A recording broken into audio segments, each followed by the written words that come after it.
Allahumma shalli ala sayyidina Muhammad.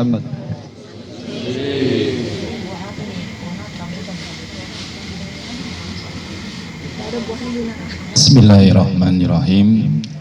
Assalamualaikum warahmatullahi wabarakatuh.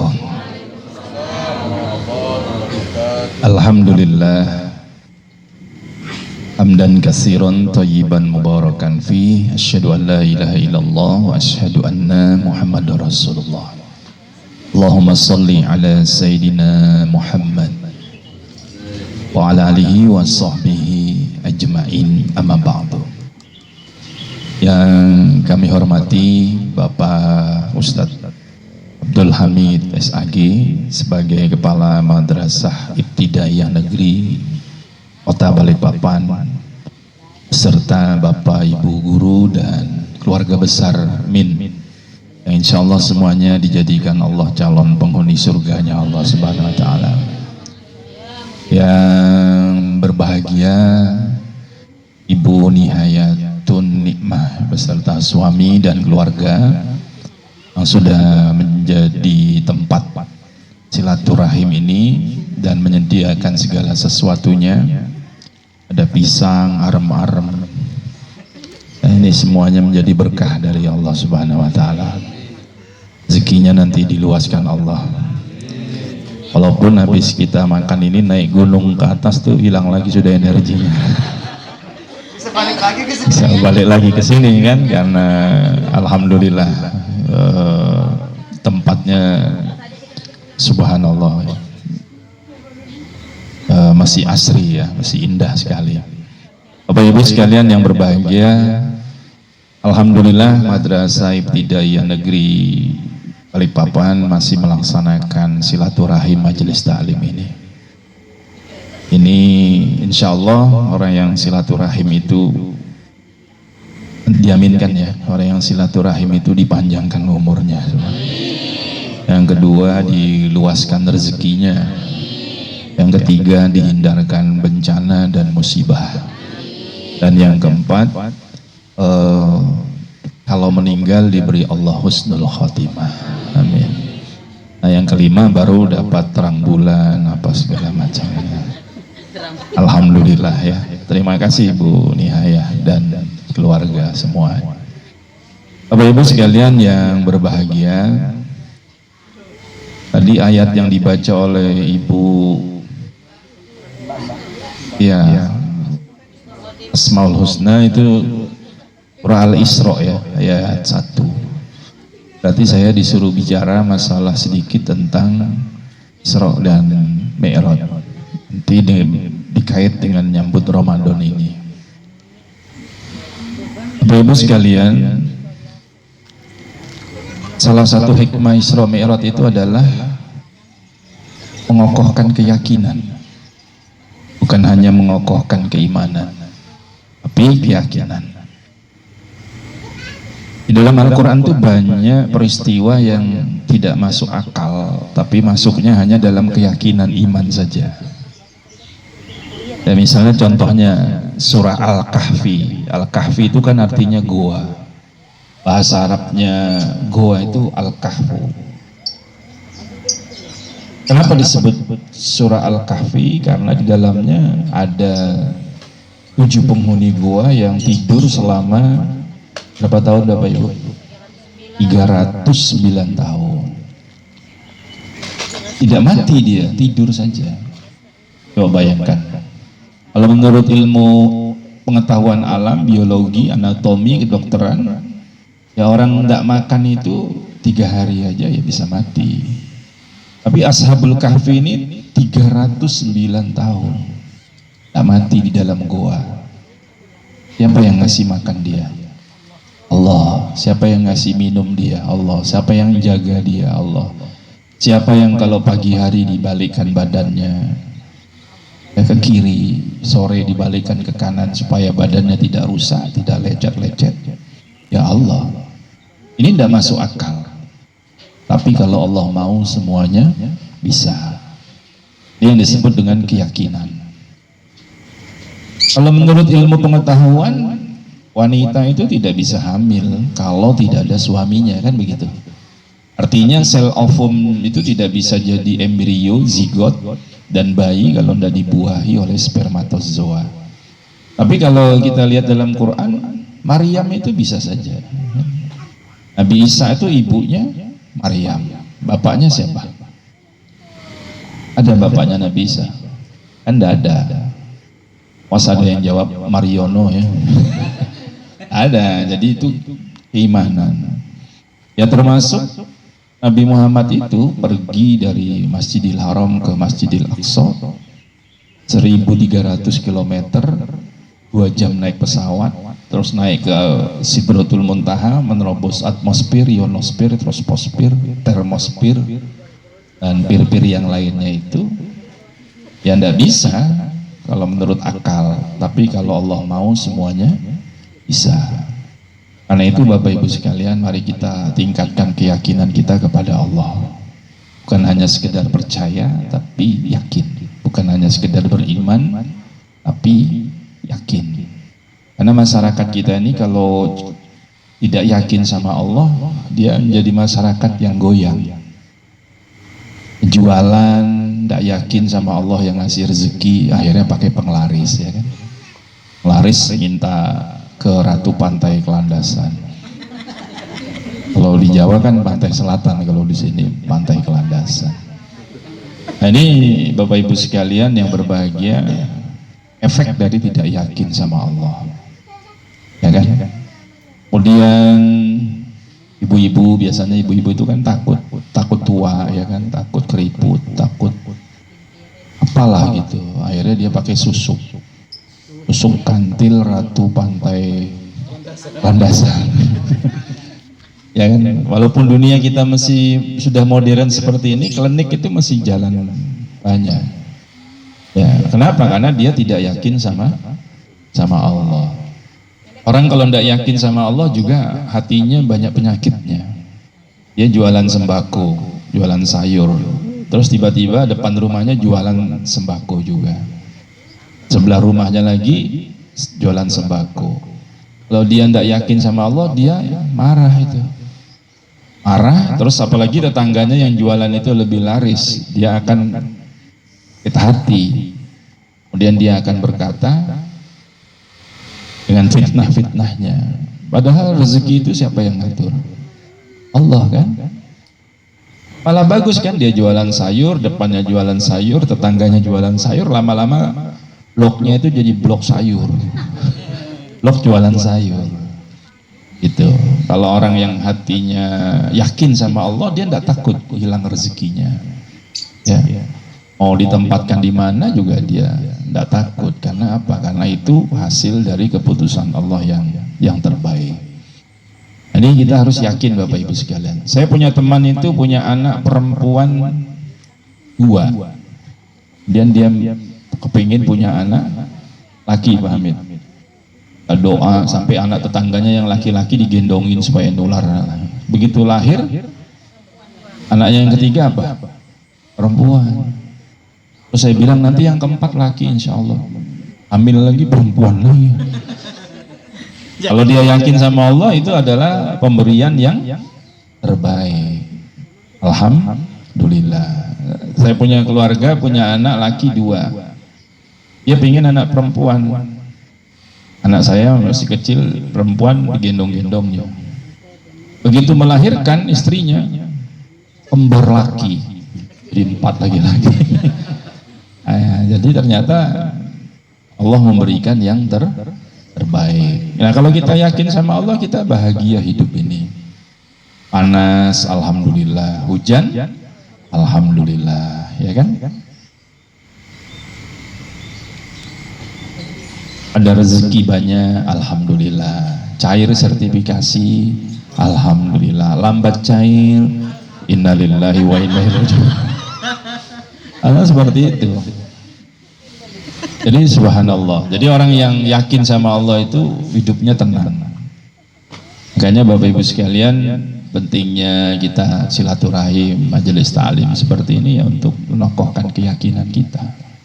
Kita tidak pernah iri, tidak pernah dengki, tidak pernah benci sama teman, tapi kita bersyukur kalau teman itu dapat nikmat, kita bersyukur. Teman kita itu berbahagia, kita juga ikut berbahagia.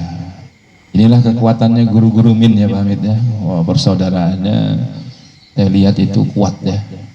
Ya Allah nih semuanya sehat, panjang umur semuanya ya. Walaupun ngajarnya di min, ngajar di min tuh enak, ya kan? Kalau siang kadang-kadang bawa ikan asin gitu. Masih bau Pak Halim enggak ya? Jarang ya, ya alhamdulillah. Ini berkah. Mudah-mudahan dengan Isra Mi'raj ini keyakinan kita bertambah kepada Allah. Apa yang terjadi pada kita, apa yang kita miliki pada kita itu adalah keputusan Allah yang terbaik bagi kita. Kita syukuri aja, alhamdulillah ya. Kemudian yang kedua, Bapak Ibu sekalian, Isra Mi'raj ini mengingatkan kita untuk meningkatkan kualitas ibadah sholat. Jadi sholat ini kan nanti amal yang pertama dihitung Allah. Saya meninggal, Pak Hamid meninggal, Bapak Ibu meninggal semua, maka yang akan dihisap, diaudit itu pertama adalah sholat kita. Kalau sholatnya bagus, maka bagus yang lainnya. Jika sholatnya jelek, jelek semua yang lainnya, Pak Ustadz Salam ya. Nah karena itu kita di bulan Sya'ban ini sebelum masuk Ramadan memang diperbaiki dulu kualitas sholat kita. Nah sholat yang kualitas itu dalam Al-Quran disebut khasyi'un. Al-Mu'minun ayat 1-2 itu kan A'udzubillahi minasyaitonirrajim qad aflahal mu'minun alladzina hum fi sholatihim khasyi'un. Jadi sholat yang kualitas itu dalam Quran disebut khasyi'un, yaitu sholat yang khusyuk gitu. Nah kalau sholatnya khusyuk maka dia akan dapat surga Firdaus dalam surah itu. Nanti situ ada ayat berikutnya ulaika humul warisun allazina yarisunal firdaus hum fiha khalidun. Mereka akan mendapatkan surga Firdaus kalau sholatnya khusyuk gitu. Pertanyaannya teman-teman di Guru Min ini sholatnya sudah khusyuk apa belum kan begitu? Gimana, sudah khusyuk belum? Nah, itu pertanyaan sederhana tapi jawabnya susah. Mau jawab sudah kayaknya belum, mau jawab belum sepertinya belum kan begitu. Nah, itu jadi bagus kita sebelum masuk Ramadan kemarin kita mengambil hikmah Rajab itu kita tingkatkan kualitas kekhusyuan sholat kita. Karena dengan sholat yang khusyuk itu tiket, salah satu tiket amaliyah kita masuk surga Firdaus. Kan surga itu macam-macam ya, ada surga yang paling tinggi itu Firdaus, Jannatul Firdaus, Jannatul Adn, Jannatul Ma'wa, Jannatul Khuldi, Jannatul Darussalam, Jannatul Darul Jalal. Itu nama-nama surga itu. Bapak Ibu sudah hafal belum nama-nama surga itu? Belum ya? Apa mau masuk surga namanya aja belum hafal kan? Firdaus saja ya, insya Allah masuk Firdaus semuanya, amin. Nah itu kuncinya adalah allazina hum fi sholatihim khasyi'un, orang yang mengerjakan sholat dengan khusyuk. Bagaimana menjadikan sholat khusyuk? Sebetulnya sederhana aja, enggak susah. Yang pertama, kerjakan sholat itu di awal waktu dan usahakan berjamaah. Itu rumusnya. Makanya kekhusyuan itu terjadi hanya sholat di awal waktu, itu tingkat prosentasenya tinggi ya. Ada hadis dalam kitab Riyadhus Shalihin itu nanti bisa dibaca hadisnya. Serigala itu memakan domba yang terpisah dari kerumunannya. Jadi kalau ada domba, kambing 200 ekor di lapangan, itu serigala nggak berani memakannya. Yang dimakan serigala itu kata Nabi adalah domba-domba yang tertinggal. Jadi misalnya 195 domba pergi sudah, ya 5 domba saja yang mesti makan-makan di padang rumput itu. Maka 5 inilah yang diterkam oleh serigala. Itu sama juga, kita sholat zuhur, ya kan? 1:30, hayya 'alas shalah 1:30. Itu energinya kuat, energi spiritualitasnya kuat itu. Orang berjamaah, orang sholat di awal waktu. Tapi ada orang yang sholat zuhurnya 2:30. Nah ini, yang 2:30 inilah yang dicaplok oleh serigala. Ini domba-domba yang lemah yang sholatnya jam 2, 2:30. Sehingga mudah sekali dia sholat. Makanya sering sholat itu lupa rakaat. Sholli fardhu zuhri, sholat zuhur 4 rakaat, Allahu Akbar. Di tengah-tengah bingung, ini 3 apa 4 ya, 4 apa 3 gitu. Pernah Bapak Ibu lupa rakaat sholat? Pernah ya Pak? Biasanya tanggal-tanggal 20. Ayo lupa itu. Kenapa kita mudah sekali lupa? Tanda tangan. Kenapa? Karena ini kita sholatnya sudah lepas dari energi spiritualitas orang sholat tadi. Tapi teman-teman guru min tidak ada Pak ya yang sholatnya 2:30 zuhur itu tidak ada ya? Tidak ada ya. Kalau tidak ada itu kan antara dua, tidak ada bedanya atau tidak ada orangnya gitu. Insya Allah tidak ada orangnya. Jadi gini, kalau sholat di awal waktu itu begini, hayya 'alas shalah zuhur 2:30 ya. Enak mana sholat zuhur 2:30 dengan sholat zuhur 2:30? Enak mana? Pasti 2:30. Enak mana sholat asar 3:30 dengan sholat asar jam 5:30? Pasti 3:30. Enak mana subuh jam 5 dengan subuh sama-sama suling Pertamina? Enak mana itu? Jam 6 itu kan itu saja sebetulnya. Jadi ketika awal waktu di kilo 6 ini azan, di Jumpi Kampung Baru sana azan, di Lamaru sana juga azan, di seluruh dunia yang masuk waktu sholat azan. Kemudian dia lakukan sholat yang sama, gerakan sama, bacaan sama, arah sama, zikirnya sama. Nah itu dalam teori fisika akan menghasilkan energi. Ngadapnya juga sama ke kiblat, doa-doa kita, zikir-zikir kita itu akan sampai ke Ka'bah sana, kemudian diputar oleh generator yang sangat kuat, namanya orang tawa. Kemudian itu naik ke atas, di atas Ka'bah itu namanya Baitul Ma'mur, tempat tawafnya para malaikat Allah, tempat sujudnya, tempat ibadahnya. Nanti bias lagi ke bawah, lari ke Manggar, ke Selili, ke Gang Sepakat, kemana-mana, ke seluruh orang yang waktu sholat begitu. Karena itu anak-anak kita itu tidak usah disuruh belajar kalau zuhur itu, sholat aja semuanya, biar dia terbiasa sampai dewasanya. Insya Allah kalau anak-anak kita sholatnya bagus, maka akhlaknya akan menjadi bagus. Cuma ada juga guru-guru itu kadang-kadang sholatnya itu 2:30. Ya, kalau ditanya ngapain Bu? PP Pak, belum selesai, mau validasi katanya. Itu sudahlah, gampang aja RPP itu, validasi itu pengawas masalah sederhana aja, dosa terlalu. Ya kan, karena umur kita tuh tidak tahu Bapak Ibu sekalian.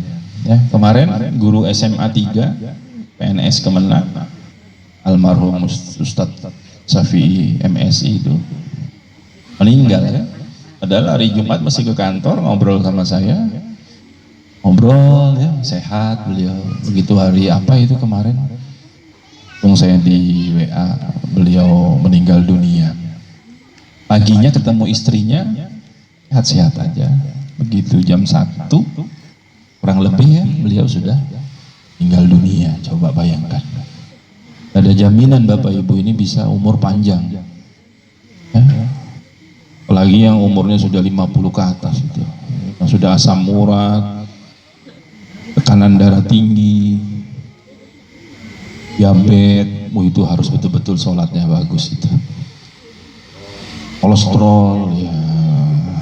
Tapi mati itu enggak mesti orang tua duluan, anak muda juga banyak yang mati. Ya kan, tergantung saja. Gantung Allah mau ambil kapan. Karena itu kita perbaiki ibadah sholat kita. Bapak Ibu sekalian yang berbahagia, anak-anak kita juga kita disiplinkan ibadah sholatnya. Ya, disiplinkan sholatnya di samping dia belajar ilmu pengetahuan. Itu penting sekali. Jadi kalau mau khusyuk, ya itu saja. Ayul a'mali abdul ya Rasulullah, amal apa yang paling istimewa dalam Islam? Rasulullah tidak mengatakan haji tiap tahun, umroh tiap tahun, tapi Rasulullah mengatakan as-salatu fi awali waktiha, kau mengerjakan sholat di awal waktu. Nah, cuma kebiasaan kita ini sering mengundur-undurkan sholat itu kebiasaan jelek, harus dibuang. Kalau guru itu ada yang sedang koreksi diundur sholatnya, ada yang bikin RPP diundur sholatnya, ada yang mau naik pangkat, itu lebih parah, itu diundur-undur sholatnya itu sampai isanya jam 11 malam itu. Nunggu selesai dulu. Ada juga yang gara-gara sinetron aja ibu-ibu itu mundurkan waktu sholat. Maghrib itu diundurnya gara-gara nonton sinetron yang ku menangis itu kan. Membayangkan gitu kan, diundur-undur. Ya, mudah-mudahan kita tidak termasuk seperti itu, amin.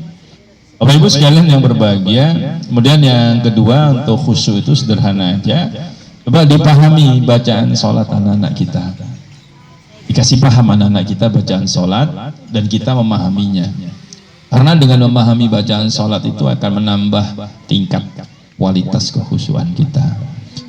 Misalnya saja ya, Rabbik firli, ampunilah dosaku, warhamni, sayangi aku, wajaburni, tutuplah aib kekuranganku, atau sempurnakanlah kekuranganku, wajaburni, warfa'ni, angkatlah derajatku, warzukni, berilah aku rezeki, wahdini, beri aku petunjuk, wa'afini, sehatkan aku, wa'fu anni, maafkan aku. Indah sekali. Jadi kayak kita itu kan dialog sama Allah dalam sholat. Kita ini tidak paham apa yang kita baca dalam sholat itu. Karena itu Bapak Ibu sekalian, ajarkan arti bacaan sholat itu kepada anak-anak kita, ya.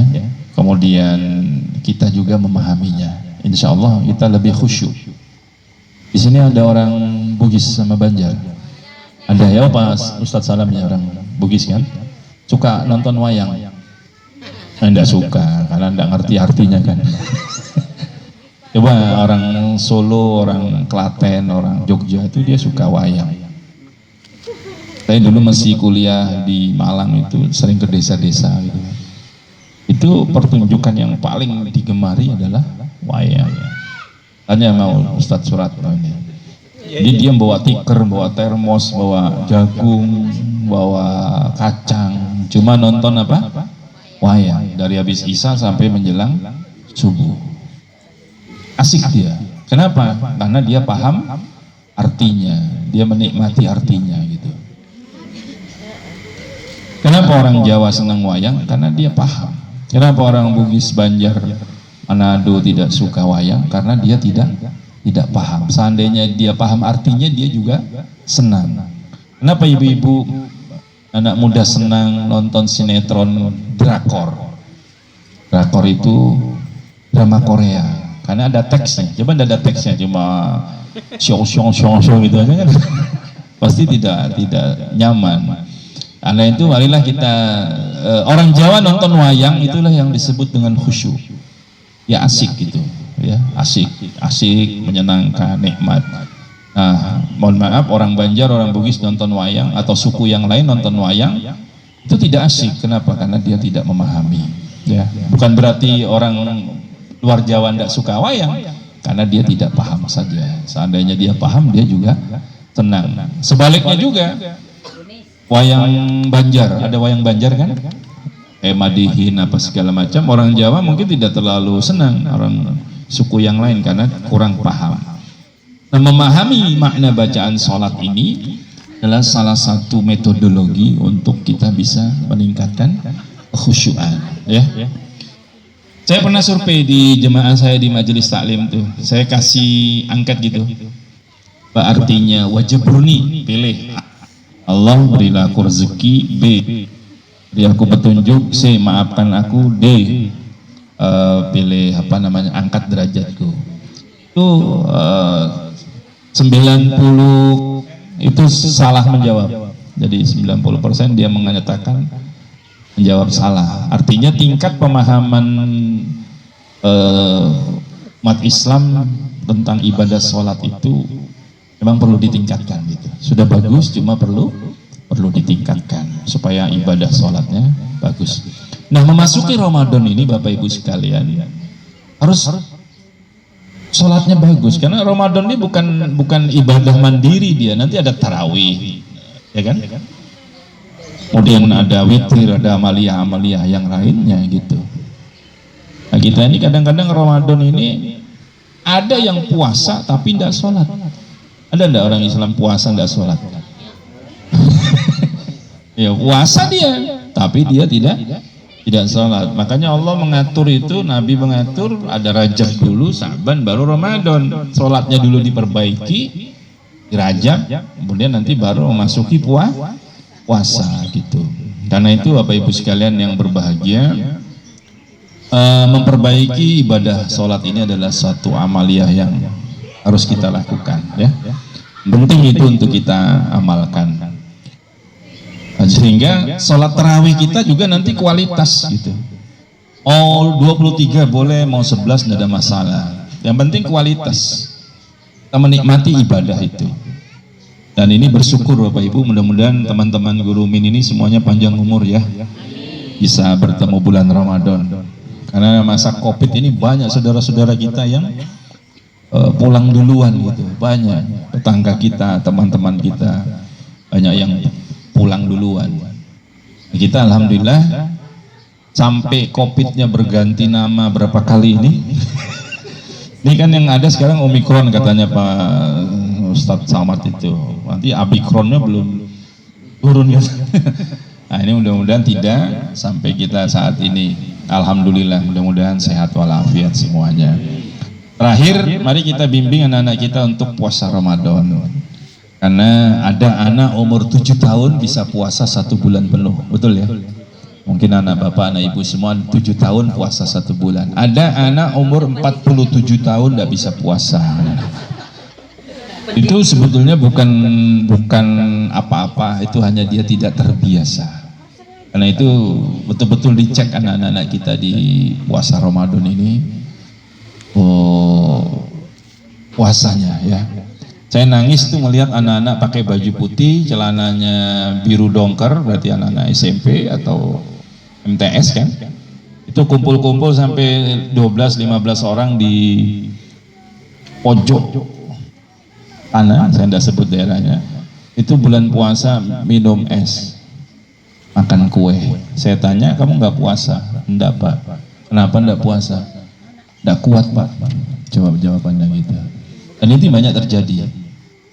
Nah ini karena itu mari kita guru-guru min ini sebetulnya pondasi. Ya. SD itu pondasi. Kalau dia sudah masuk SMP itu sudah susah. Maka saya sekarang lagi mendata seluruh SD sekota Balikpapan. Saya perintahkan, saya suruh guru agamanya itu ngecek kemampuan baca Qur'annya dari kelas 1 sampai kelas 4. Ini mesti saya data. Tapi sudah saya lihat di utara itu ada berapa ratus, sudah banyak itu yang tidak bisa mengaji. Di selatan, di timur, di barat itu. Guru-guru agama kita tidak usah lah ngajarkan agama yang dalam-dalam, ajarkan ngaji dulu lah. Jangan sampai nanti lost generation. Anak-anak kita yang lulus SD, lulus min tidak bisa ngaji, biasanya dia sampai tua tidak bisa ngaji. Karena anak SD kelas 5, kelas 6 itu sudah tidak mau malu sudah ke TPA itu. Karena itu Bapak Ibu sekalian, mari kita ingatkan kembali tentang puasa Ramadan ini. Anak kita kalau dia dilatih umur 7 tahun kelas 1 SD sudah puasa 1 hari, maka nanti dia umur 17, umur 27, umur 37 dia berpuasa 1 hari. Itu tadi yang saya sampaikan, anak umur 7 tahun bisa puasa 1 bulan, anak umur 47 tahun tidak bisa puasa. Yang boleh tidak puasa itu kan orang haid, orang perjalanan, orang sakit, anak kecil, dan hilang akal. Betul ya Pak Ustadz ya? Ini kalau ada bapak-bapak, Pak, enggak puasa Pak? Enggak. Bapak haid? Masa laki haid kan enggak mungkin enggak. Oh berarti bapak anak kecil? Enggak lah, sudah berkumis gini kok anak kecil. Oh berarti bapak ini dalam perjalanan? Enggak lah, saya orang kilo. Berarti apa dia? Hah? Hilang akal. Tapi jangan dibilangin gitu ya Bu, nanti Bu ditempelengnya. Jadi bapak gila ya ini loh tempelengnya gitu. Karena masih ada bulan Ramadan itu umat Islam yang siang-siang merokok. Ada enggak? Siang-siang depan rumah minum kopi, minum es teler. Auzubillah, ini tentu saja efek dari kegagalan pendidikan orang tua dan kita mungkin sebagai guru. Karena itu mudah-mudahan anak-anak kita di MIN ini semuanya nanti anak-anak yang soleh dan solehah.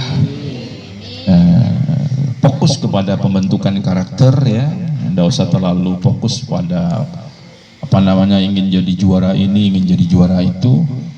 Sementara ibadahnya tidak bagus, karakternya kurang bagus, itu penting dibangun. Sekolah yang bagus bukan berjejernya piala-piala di depan kantornya, tapi sekolah yang bagus, yang anak-anaknya akhlaknya bagus, ibadahnya rajin, guru-gurunya tidak ada yang berkelahi. Tidak ada juga apa namanya sikut-sikutan, semuanya saling bersaudara. Itulah yang bagus sekarang. Sekolah yang bagus yang begitu. Ya. Dan ini memang tidak mudah. Nah, perlu kita kerjasama semua dari kepala sekolah sampai guru-guru. Mungkin ini saja yang disampaikan. Jam berapa Ustaz? Jam 3 pas. Terima kasih atas perhatiannya. Saya mohon maaf lahir batin. Salam buat keluarga semua, selalu sehat walafiat. Billahi taufiq wal hidayah. Wassalamualaikum warahmatullahi wabarakatuh. Ayo mari kita berdoa.